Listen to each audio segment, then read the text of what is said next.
Olá a todos, sejam bem-vindos às redes sociais da Comunidade Espírita Caminheiros do Amor. A nossa sede fica na cidade de São Paulo, na rua Arnaldo Magnicaro, no número 1370, no bairro do Campo Grande.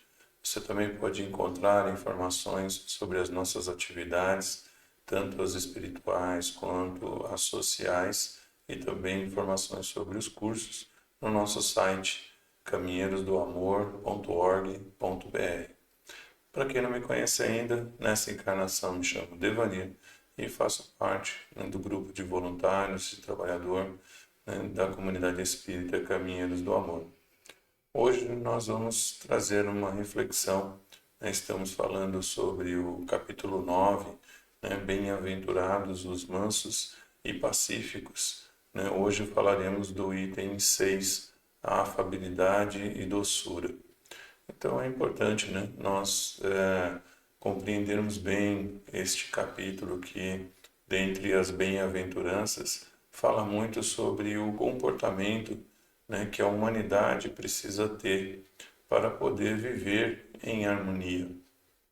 Então a mansuetude, ela, na condição do comportamento do espírito encarnado, ela será, a regra, vamos dizer assim, para a condição de um mundo regenerador.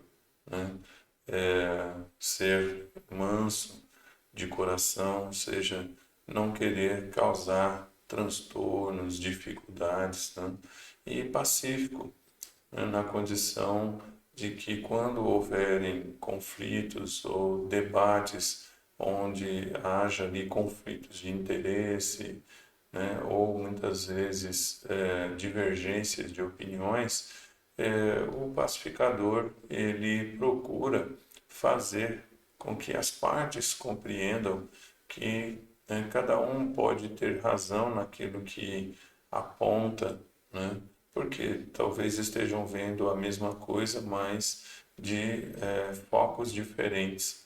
Ou qual o pensamento que está sendo contrário à lei divina, à lei de Deus.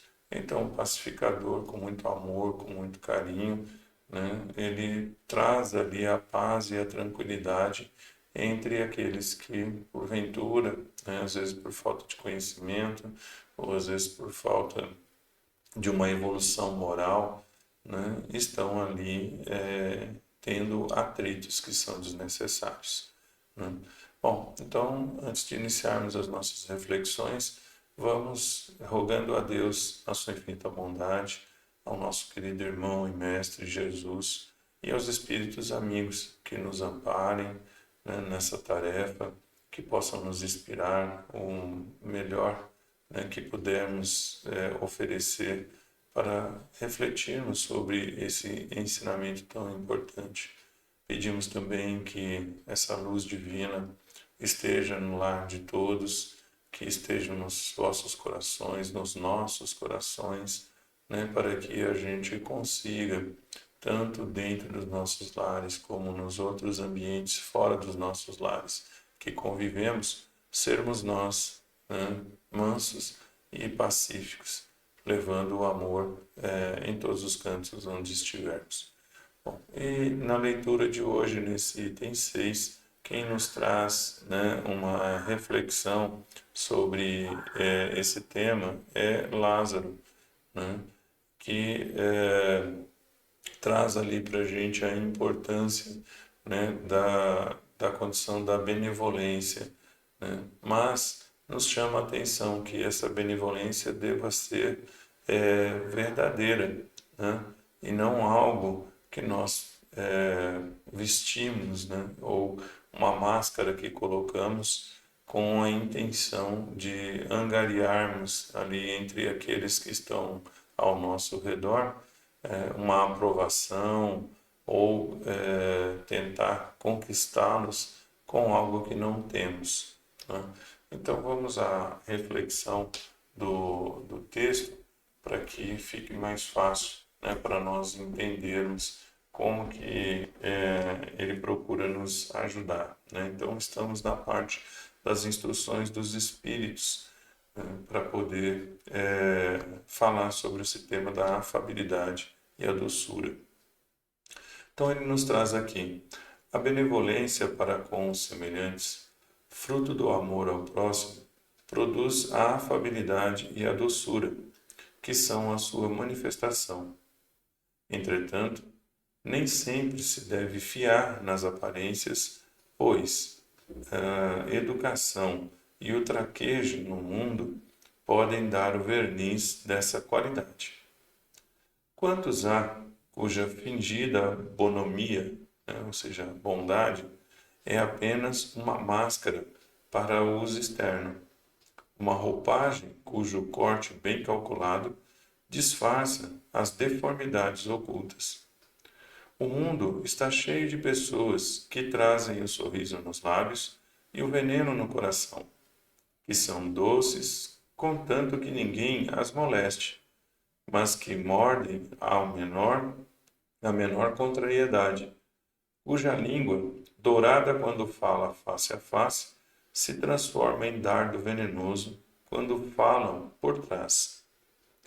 A essa classe pertencem ainda esses homens, aqui no sentido de humanidade, homens ou mulheres, que são benignos fora de casa, mas tiranos domésticos, que fazem a família e os subordinados suportarem o peso de seu orgulho e do seu despotismo, como para compensar o constrangimento a que se submetem lá fora. Não ousando impor a sua autoridade aos estranhos, que os colocam no seu lugar, querem, pelo menos, ser temidos pelos que não podem resistir-lhes. Sua vaidade se satisfaz com o poder em dizer: aqui eu mando e sou obedecido, sem pensar que poderiam acrescentar com mais razão: e sou detestado. Não basta que os lábios destilem leite e mel, pois se o coração nada tem com isso. Trata-se de hipocrisia. Aquele cuja afabilidade e doçura não são fingidas, jamais se desmente. É o mesmo para o mundo ou na intimidade, e sabe que se pode enganar os homens pelas aparências, mas não pode enganar a Deus. Então Lázaro traz para nós esta reflexão, esta instrução, como chama Kardec, instrução dos espíritos, para que a gente consiga compreender melhor o que é esse sentimento, essa condição da caridade que faz com que aqueles que a sentem e praticam se tornem seres verdadeiros. Nós temos um ditado muito popular que diz que quando se quer conhecer verdadeiramente uma pessoa, dê a ela o poder ou a riqueza, ou os dois. Por quê? Porque aquele que carrega consigo ali escondido o orgulho, a vaidade, o egoísmo, quando ele se sente empoderado, ele deixa cair a sua máscara, porque aí então, olhando só para as coisas materiais, ele vai se sentir na condição de ser dominante. Então, se está com a riqueza, mas alinha com ela o egoísmo, então ele sente o poder. Então acha que o fato de poder adquirir qualquer coisa, pagar por qualquer coisa que deseje, mostrar para os outros que é melhor ou tem mais condições, faz com que ele se torne diferenciado, se torne superior ao olhar da matéria. Então, quando a pessoa adquire essas condições, ela então muitas vezes se deixa revelar, revela sua verdadeira face. Então a gente precisa compreender que virtudes não podem ser falseadas, não se consegue, por muito tempo, esconder quem nós realmente somos. Porque uma hora ou outra, colocado à prova, né, nós vamos mostrar quem somos. É a mesma coisa de nós, né, querermos mentir sobre aquilo que temos capacidade de fazer.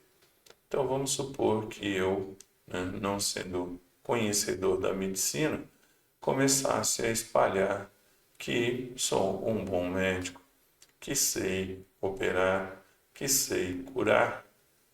Só que, enquanto eu estiver no discurso, pode ser que as pessoas acreditem nisso que eu estou falando.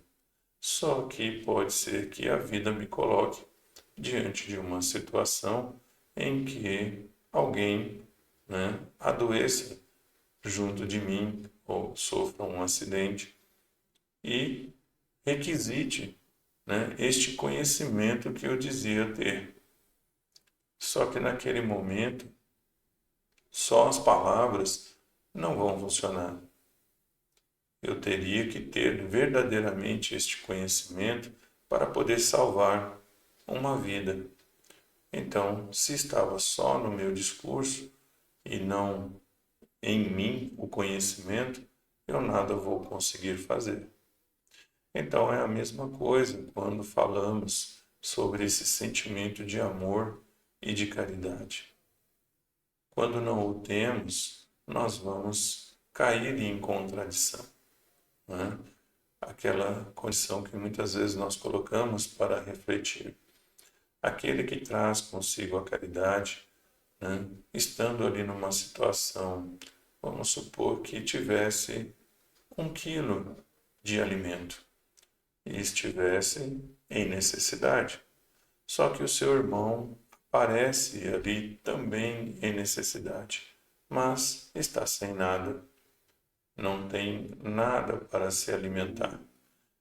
Se a caridade estiver somente, né, nas palavras, aquele que tem o alimento vai escondê-lo, né, vai pensar de forma egoísta. Não, mas se eu compartilhar isso que eu tenho, vai me faltar. Né? Não, eu não posso ajudar o meu irmão, porque se eu fizer isso, seremos 2 a passar fome amanhã. E então ele pode se negar, pode se esconder, né, por trás de uma mentira, muitas vezes alegando: não tenho como ajudá-lo, não posso fazer nada. Mas se a caridade realmente estiver nele, estiver já fazendo parte da sua condição de evolução espiritual, ele vai pensar diferente. Dizer: olha, é melhor que eu ajude o meu irmão. Hoje, vamos dividir isto ao meio. O meu irmão conseguirá se alimentar, eu também conseguirei me alimentar. E amanhã a Deus pertence, né? Não, óbvio, de forma negligente, né? Nós não estamos falando de entregar para Deus a responsabilidade de prover, né, o alimento e ficar sentado aguardando, mas no sentido de que amanhã nós dois sairemos para buscar o alimento, eu junto com o meu irmão. Mas hoje vamos saciar a fome de nós dois e vamos então compartilhar esta mesa, chamando-o para fazer parte. Então é importante a gente conseguir compreender o que, né, Jesus fala para nós sobre a condição, né, de sermos mansos e pacíficos.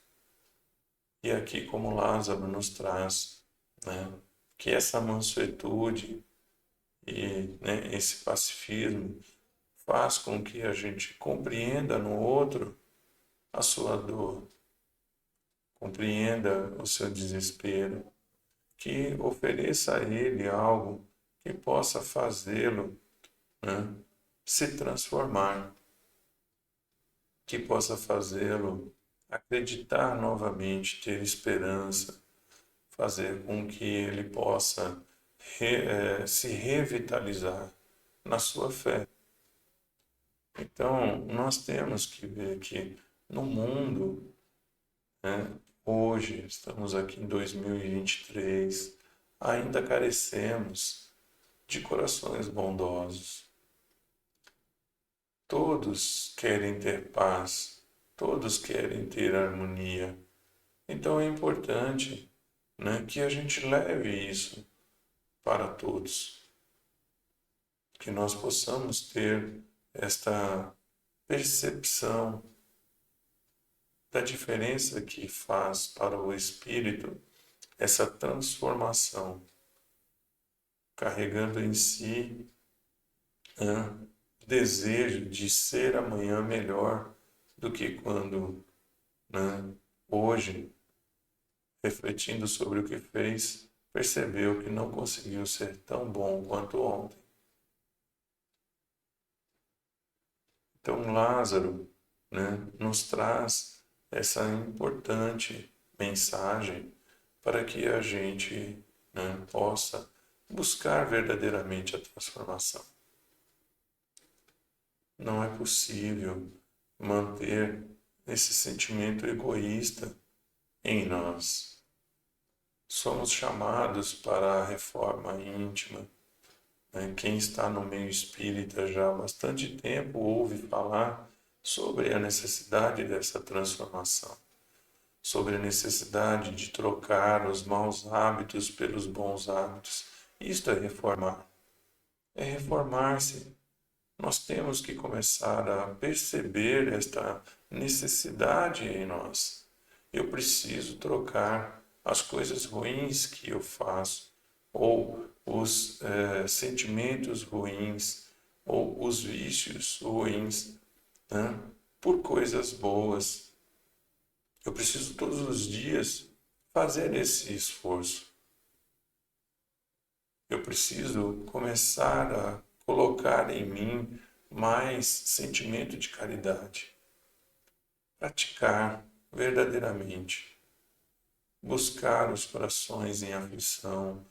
Porque eu também, né, vivo em aflição. Nós também vivemos as nossas aflições. E quantos de nós não gostamos de ser bem recebidos nos lugares?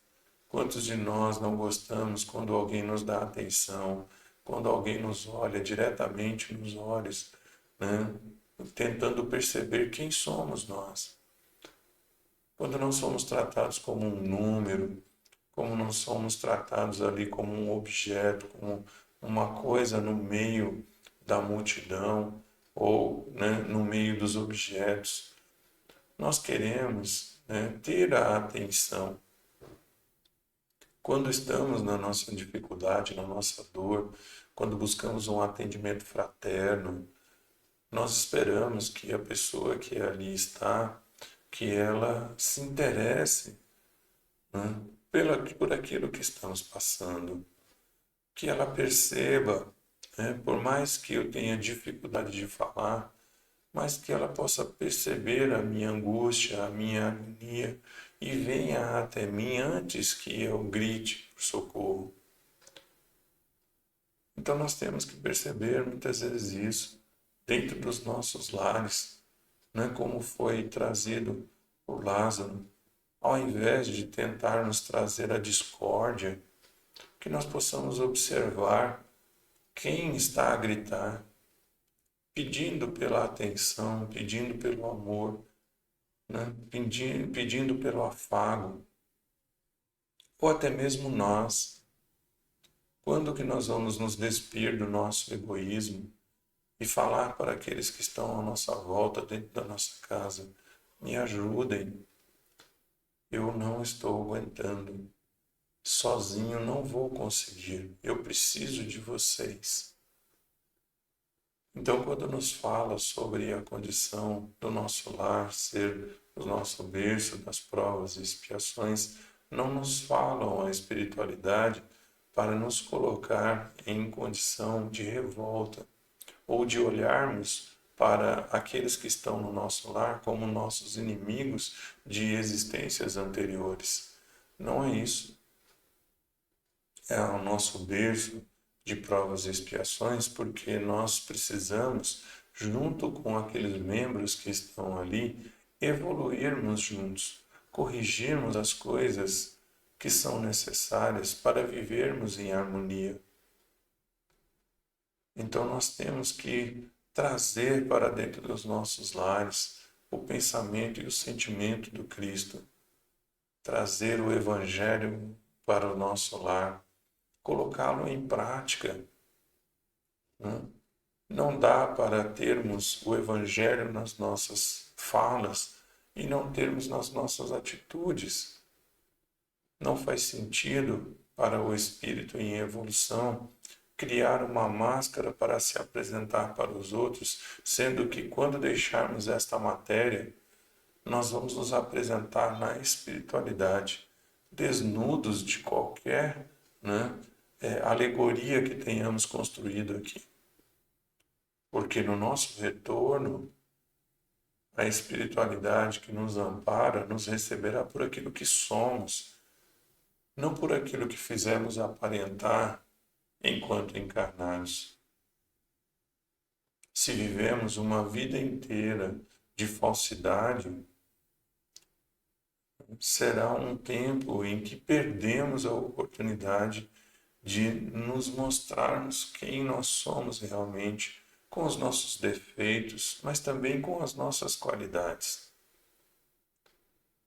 Então é importante nós começarmos a trocar os hábitos ruins pelos bons hábitos. Então, se eu perco muito tempo da minha vida com coisas inúteis, que eu possa aplicar isso agora em coisas melhores.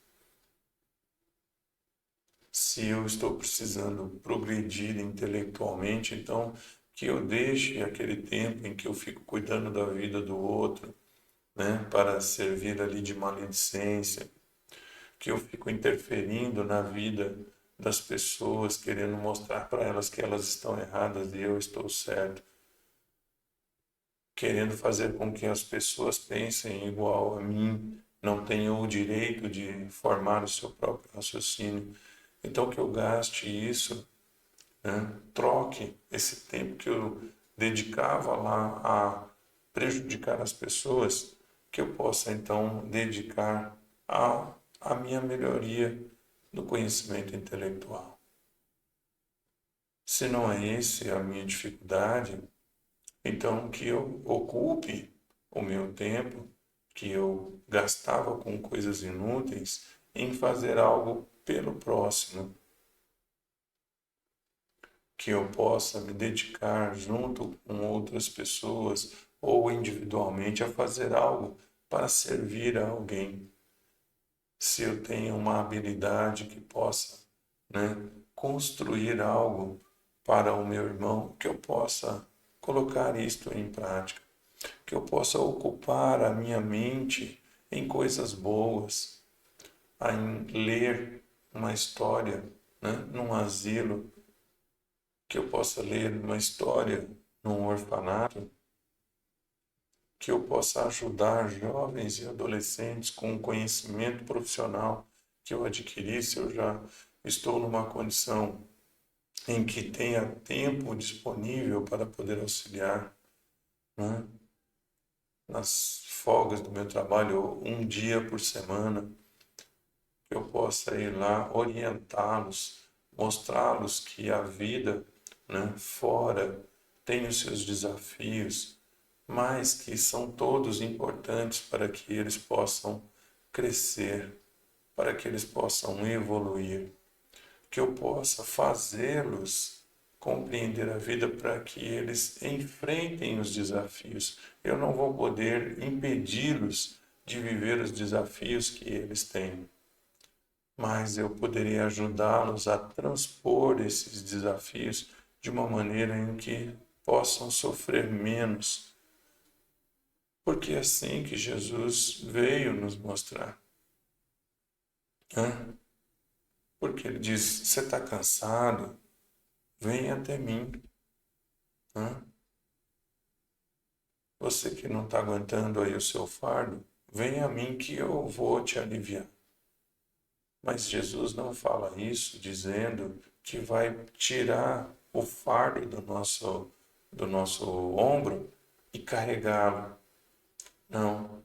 Ele vai ensinar-nos como carregar este fardo de uma forma em que ele não se torne tão pesado como está.